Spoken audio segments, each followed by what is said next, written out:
Welcome back to the Deep Dive. We're so glad you could join us again. Yes, it's great to be back, ready to explore another set of ideas based on the material you brought to the table. And you know how we do it here. You provide the source material, could be anything, articles, transcripts, notes, discussions, and, well, we dive deep. Our job is to wade through it all, pull out what really matters, those key insights, maybe some surprising facts, and just help you get a solid grasp of it all without, getting overwhelmed. Think of it as your shortcut to being really informed on this specific topic, based purely on the discussion you shared with us. We're basically your guides, pointing out the important landmarks in the information landscape you've given us, connecting the dots, clarifying things. Directly from that source material. Exactly. So today, we're continuing our journey in Surah Al-Kahf, the cave. We're picking right up from where we left off, focusing specifically on verses 5 through 9. That's right.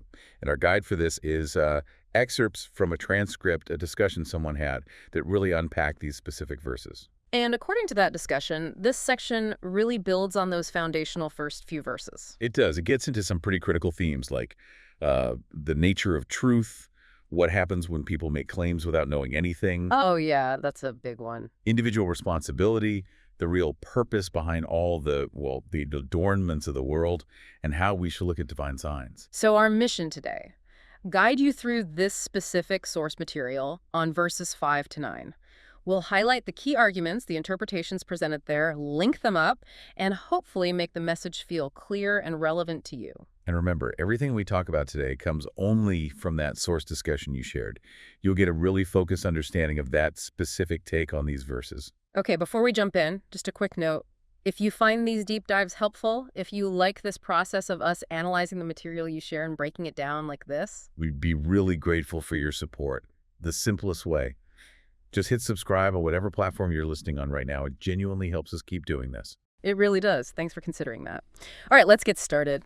So the source discussion we're using began with a quick look back at verses 1 to 4, just to set the scene. Yeah, a helpful recap. It kicked off with verse 1, emphasizing that Hamd belongs to Allah. And the source was clear. Hamd isn't just saying thanks. Right, it's deeper than that. Much deeper. It's about acknowledging, appreciating, and showing gratitude by actually living according to the guidance Allah sent down. Recognizing all worthiness goes back to Him. And that guidance, the writing, the Quran, and other messages came perfectly straight. No crookedness. Exactly. Zero deviation.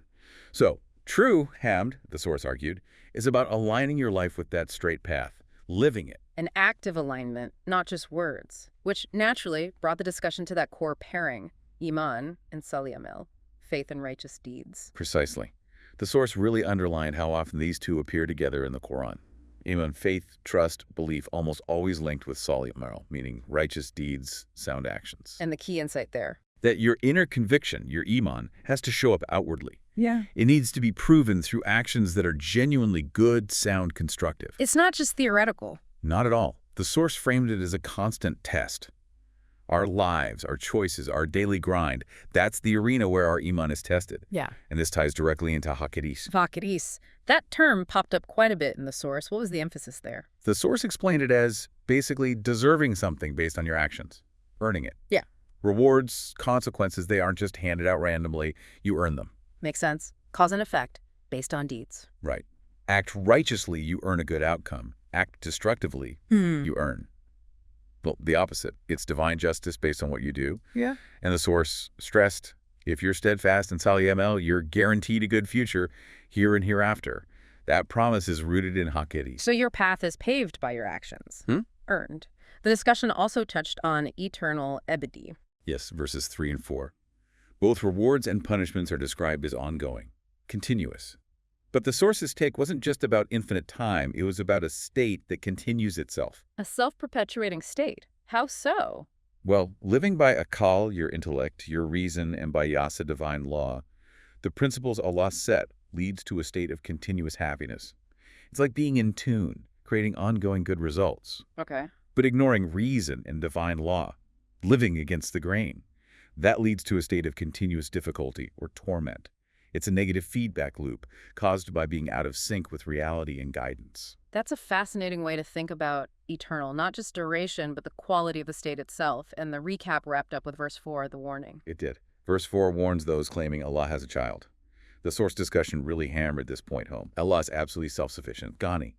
Needs nothing. No partners, no children in any sense implying need or inheritance. Goodness, is justice. Perfectly just. Applies equally to everyone, everywhere, always. His laws don't bend. No exceptions for status, lineage connections, none. That universal, unchanging justice was key. And the source offered a really interesting angle on why someone might make a claim like Allah having a child. Yes, this is where torpor came in. The source suggested that people making such claims, or relying on intermediaries, often feel, well, inadequate, lacking worth. So they look for an in. Exactly. They seek torpil's special favor, an unfair advantage, an easy way out, especially regarding salvation or getting ahead in life. Instead of relying on their own effort and deeds, their hakadish, guided by divine law, they look for a connection, a shortcut. Torpil seeking special privilege. So the claim about a child is seen as maybe stemming from this human desire for an unfair advantage, a spiritual loophole, instead of accepting responsibility for one's own actions. That was precisely the interpretation, like a psychological crutch or just a fundamental misunderstanding of God's justice. The source stressed, true standing with Allah comes only from taqwa. Allah consciousness, being mindful of Him in everything. Not lineage, not status, not who you know. Nope. Only taqwa. And because that's the only measure, no one should feel inherently superior or inferior to anyone else. Wow. That really reframes the claim, less a theological point, more about a human craving for privilege over justice. And you can see how verses 1 to 4 link up. Start with acknowledging straight guidance via right action, hamd, iman, sali, amel, hakadish. Understand the lasting consequences, abedi, and then reject baseless claims, Allah has a child, rooted in wanting unfair favor, torpil, because Allah's justice, taqwa, applies to all. It lays down a really strong ethical foundation before getting into the next verses. Okay, so building on that, let's dig into verse 5. This is where the source discussion really got into the power and the danger of words spoken without knowledge. Verse 5 hits hard right after the claim in verse 4. It says about those making the claims. They have no knowledge of it, nor do their forefathers. Great is the word that comes from their mouths. They speak nothing but lies. No knowledge. That's absolute. Yeah, the source highlighted that. Neither the claimants nor their ancestors had any real basis for it. They're just following tradition, maybe, perpetuating something groundless. Blind adherence, the source called it a major source of ignorance and falsehood. Passed down through generations, potentially. And that phrase, great is the word, kabarat kalime. The source unpacked that. It did. Great or heavy is the word. It signals this isn't just a small fib. The source emphasized the magnitude of this falsehood, attributing partners or a child to Allah. That's presented as an incredibly grave, heavy lie, born from deep ignorance about the Creator. So words have serious weight. We need to be mindful, especially about things we don't truly understand. The source said a word can reveal either intellect or, well, ignorance. Exactly. Yeah. And it brought back that analogy from elsewhere in the Quran. A good word is like a strong tree, rooted bearing good fruit. Meaning our words have impact. They aren't just air. Right. They shape thoughts, influence others, plant seeds, good or bad. An ignorant, baseless word. That can be like planting poison. And this loops back to torpil, doesn't it? Yes. The source tied the claim, V4, and its description as a huge lie based on no knowledge, V5. Right back to that motivation. The idea of Allah having a child, or similar concepts of intermediaries, is linked, in this view, to a hidden hope of getting some unearned benefit, that torpil. The great word that's a lie is connected to wanting that unfair spiritual advantage. That's the connection the source made. It called this expectation a big lie because it just clashes head-on with Allah's justice and that principle of hakadish, earning your place through your deeds. It's trying to game the system. And the source gave some real-world examples of this torpil mindset. Oh, yeah. Like working just to hoard wealth for kids, maybe making them lazy, or relying on religious figures thinking their status guarantees your salvation instead of focusing on your own actions. Or just worldly torpil, using connections to get ahead unfairly. Right. All presented as examples of seeking unearned privilege instead of relying on merit and effort according to just principles. That's a powerful connection, from spiritual claims to everyday behavior. And the source went deeper on the big lie, saying it's also a denial of our own potential. This is a really profound point. By looking for favors through others, elevating people or ideas to imply special access, we're implicitly denying the worth and responsibility Allah gave us. Intellect, free will, awareness, unique abilities, Allah gave us these. So the focus should be on using our own gifts, guided by knowledge. Exactly. Not blindly following tradition, not seeking unearned privilege, not depending on others for a shortcut. Use what Allah gave you. So the desire for torpor isn't just misunderstanding Allah, it's undervaluing ourselves. The source showed how verses 4 and 5 work as a 1-2 punch. Yeah, perfectly. Verse 4, the claim. Verse 5, boom, no knowledge base is huge lie. Kebarat kalima. It hammers home that these ideas are rootless, born from ignorance and that desire for special status, instead of just accepting divine justice based on action. And the source connected this to today. How does this play out now? Well, the source suggested it fuels things like spreading misinformation, lack of accountability, not thinking critically, especially if something sounds traditional or religious. Yeah. The Quran here is calling for a life based on verified knowledge, truthfulness, personal responsibility. Right. Reject the easy lies, the baseless claims. Wow. Verse 5 is a really stark warning about speaking without knowledge and the motivations behind it. Okay, that brings us to verse 6. A shift in focus here, grief, free will, and this word, hadith. Right, verse 6 is addressed to the Prophet Muhammad, peace be upon him, but really it applies to anyone sharing truth and seeing people reject it. It says something like, perhaps you would kill yourself out of grief if they don't believe in this discourse hadith, regretting. Kill yourself, such a strong image. It conveys just how deeply the prophet felt that sorrow. It really taps into something human, doesn't it? When you care about someone and see them making choices you think are harmful, especially after you've tried to guide them, it hurts. That empathy is natural. But the verse isn't just acknowledging the pain, it's warning against letting it consume you. Absolutely. The core message, as the source saw it, is caution. Don't let this sadness destroy you. Kendini helak edisexin, you'll destroy yourself. Compassion is vital, yes, but getting totally consumed by others' choices damages you. The source mentioned a similar warning elsewhere, too. And this ties into respecting free will erade. This is the crux of the lesson here, according to the source. Once you've delivered the message, done your part, your elsilik gurvi, as the source put it, your duty as messenger or witness, you have to respect their choice, their erade. Allah could force belief, but doesn't. Exactly. He gave us intellect and free will. So if Allah grants that freedom, we certainly can't and shouldn't try to force belief on others. Present the truth, but acceptance isn't yours to mandate. And the source explored the word hadith in that verse, this discourse hadith. Yes, it offered a really rich meaning, not just a saying or report. Here it means discourse, narrative, event, a new situation, innovation, creation. The Quran itself is a hadith, a profound new discourse. And the source took it further. It did. The very act of you engaging with the Quran, understanding it now in your context, that creates a new hadith for you.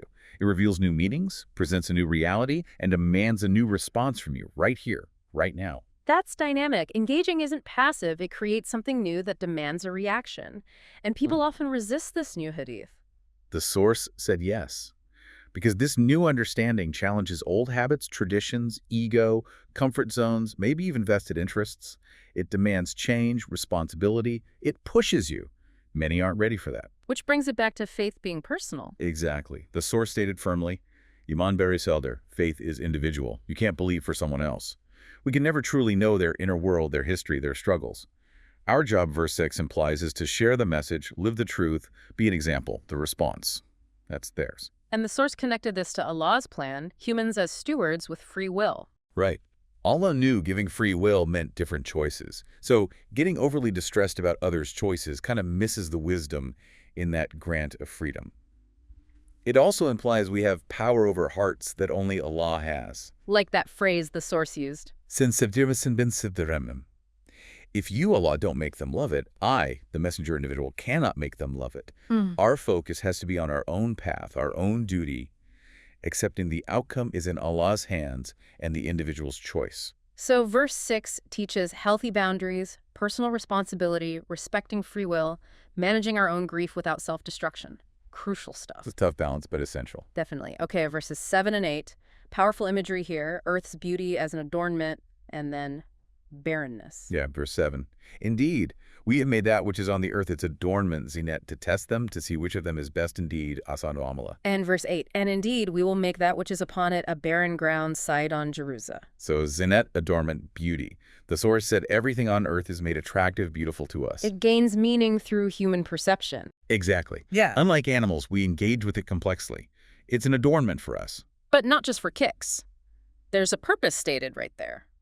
A test. Explicitly, to test them. Denalim die sinayalim die. So we may test them, try them, and the test is specific. Who is best indeed asanu amala? So it's not about having the adornments, but what you do with them. That's central to the source's point. How do you use this ziynet resources, beauty, opportunities to produce the best, most beautiful, most constructive actions? Asanu amala, using the world's potential for good, peace, well-being, avoiding destruction, greed, corruption. Right. A test of stewardship. Are you building or breaking? And the source offered another angle on ziynet too. The internal adornment. Yes. Ziynet can also mean our inner gifts, talents, abilities, knowledge, consciousness, intellect, our internal adornments. The test is also about using these gifts for asanu amma. So cultivating talents for good, using knowledge wisely. Exactly.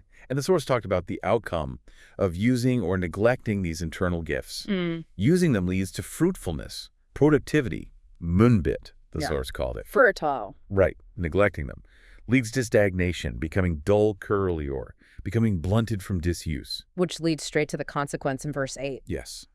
Fail the test, misuse the external ziynet, neglect the internal, and Allah says, He will turn what's on the earth into Saidan Jeruza, barren ground, dry, unproductive, a wasteland. But crucially, the source emphasized this isn't just some arbitrary punishment dropped from the sky. Critical point. This barrenness isn't imposed despite us. It's a result of our choices. The source said, Tambir dalamizfar. We have a full involvement. We're fully responsible for this outcome. How so? Misusing resources, neglecting potential, acting against asano amala that leads to degradation. Physical, spiritual, societal barrenness. It's the consequence that flows from ignoring divine guidance, from not following Allah's laws or principles. It's baked into the system. Our choices trigger the outcome. The source used a metaphor for this. A vivid one. Humans are like potential landscapes. We can be incredibly fertile, productive, munbit, creating immense good, or through negligence and wrong choices, we become like a desert, solsmek. Unproductive, barren seas. Barren. Fertile or barren, it depends on how we use our gifts and time. Exactly. Our limited time, survasvar. Failing to use our potential means we haven't really lived up to who we could be, haven't truly known ourselves. And the source reminded us, the creator of beauty can also remove it.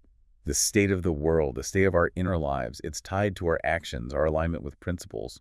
When we go against those principles, we effectively bring about the barrenness described. We cause it. So verses 7 and 8 are a wake-up call. Recognize the test in beauty and potential. Understand that failure, through misuse or inaction, leads to barrenness, a state we create ourselves. A sobering thought, but also highlights our agency. Which brings us to verse 9, introducing the famous story, the Surah Al-Kahf, the companions of the cave. Yes, but notice how it's introduced, with a question. Or did you think that the companions of the cave were of our signs ayatina, a wonder, a jab? The source suggests that question is a bit challenging. Like, did you think this was the most amazing thing, almost playing it down? That's the interpretation. Allah is asking, did you think this story was the peak wonder, the most extraordinary of all my signs? The implication, the source argued, is, it's just one sign, period, among countless others. Okay, so why emphasize that? This led the source to critique how the story is often told. It did. The source observed that the story often gets recounted with exaggerations, focusing on miracles that seem to break natural laws. This risks turning it into a myth, a legend, if same. Isolating it as some weird anomaly rather than integrating it. Right. The source contrasted this with the Quranic approach. The Quran presents stories like this not as exceptions, but as signs pointing to truth within the consistent framework of divine laws. Truths about Allah's power over life and death, resurrection, holding on to faith, seeking refuge in Him. And why is critiquing the myth-making important? Because, the source argued, focusing only on the sensational mythical aspects doesn't offer practical benefit. It distracts from the real lessons. Instead of reflecting on perseverance, trust, resurrection, people get hung up on, how many years, how many people. The dog. It becomes fantasy, not guidance. Focusing on the wow and missing the how-to. And the source connected this back to the broader idea of ayat signs from verse 7. Yes, linking back to the ziynet of earth. The source stressed. The whole universe, nature's design, our own existence, life and death cycles, these are all profound, constant signs, ayat. So why seek wonder only in seemingly extraordinary tales while ignoring the incredible signs in everyday reality? in ourselves. The real wonder isn't the exception, but the consistent, amazing reality governed by divine law. That's the idea. The purpose of ayat cosmic historical scriptural is to guide to truth, indicate reality, point to Allah. So the Surah Al-Kahf story, the source concluded, should be read for its core truths and guidance, not just its dramatic flair that might be misunderstood. So, verse 9's message, from this source's view. Understand the cave story as one sign among many, within Allah's consistent system. This helps us get the practical lessons, rather than seeing it as some isolated, unbelievable miracle. The wonder is in the universal truths it shares with all signs. It encourages a more grounded, rational, and ultimately more applicable way of reading these narratives. That really shifts the perspective. Okay, we've walked through verses 5 to 9 via the source material. Let's try and weave these threads together now, see how it speaks to us today. Yeah, when you put them together, building on that initial foundation, a really coherent message about conscious living emerges. Right. First, that strong call. Base your beliefs and actions on actual knowledge, on divine law. Reject baseless claims, especially those rooted in ignorance or maybe that desire for privilege, for torpor, V5. Our words matter. Make sure they're grounded in truth. Then verse 6. Accept personal responsibility for your own faith journey, but also respect others' free will. Share the truth, yes, but don't let their choices destroy you with grief. Know your limits. Trust Allah's wisdom in granting choice. Guide, don't force. Focus on your own path. And then verses 7 and 8, understanding life's gifts, the ziynet, both outside and inside us, as a test. A test for asanu amala, the best actions. And the stark warning. Failure through misuse or neglect leads to barrenness, a state we bring upon ourselves. Life's gifts demand beautiful action. Inaction breeds desolation. And finally, verse 9. Recognize all of Allah's communications and creations as signs, ayat. The cave story is just one. Look for the lessons and truths within the consistent framework of reality. Don't just chase sensational exceptions. Seek the profound in the consistent pattern, not just the anomaly. These themes really hit home. How does the source encourage us to, live this out? It pushes for some serious self-reflection. Like, how carefully do you verify your beliefs? Are you prone to accepting things uncritically, just because they're traditional or comfortable, even if they lack real knowledge, V5? A challenge to blind following. And are you maybe looking for those easy ways out, relying on status or connections instead of your own effort and accountability, that hakadish, that whole torpor idea? Yeah, check on our integrity. And how do you handle it when people you care about make choices you disagree with? Could you balance compassion with respecting their journey without letting grief overwhelm you? V6, that warning against self-destruction. Kandini hilak edasexen. Yeah. And verses 7 through 8. How are you actively using your gifts? Time, talent, resources, knowledge, your ziynet. Are you contributing fruitfulness, minbit, or allowing barrenness, ulishmek, through neglect? It's asking us to measure our lives by productive contribution. And verse 9. Are you only looking for flashy, extraordinary signs? Or can you find deep meaning and guidance in the everyday ayat nature, ordinary events, your own existence? Seeing the miracle in the mundane, in the consistent reality. So the overall takeaway from this source is look at these verses. It's a powerful call to live consciously, responsibly, discerningly. It really is. Use your intellect, embrace accountability, ground yourself in knowledge and guidance, recognize the consistent principles of reality, reject baseless claims, avoid blind tradition, let go of wanting unearned privilege, focus on cultivating your potential and doing good based on your own deeds. It's definitely not the easy path, but sounds like the path to authenticity and fruitfulness. That seems to be the message. Profound verses indeed. Okay, so wrapping up this deep dive into Surah Al-Kahf verses 5 through 9 based on the source discussion, maybe some short takeaways to hold on to. How about, words have weight, speak with knowledge. Good one. And true faith is personal responsibility, not privilege. Life's beauty is a test for beautiful action. Fits verses 7 and 8 perfectly. Barrenness is a consequence of inaction and misuse. And from verse 9, all of creation is a wonder. Seek lessons in every sign. Yeah, those seem to capture the core insights from the source. And maybe a final thought to leave everyone with, something to chew on. Okay, how about this?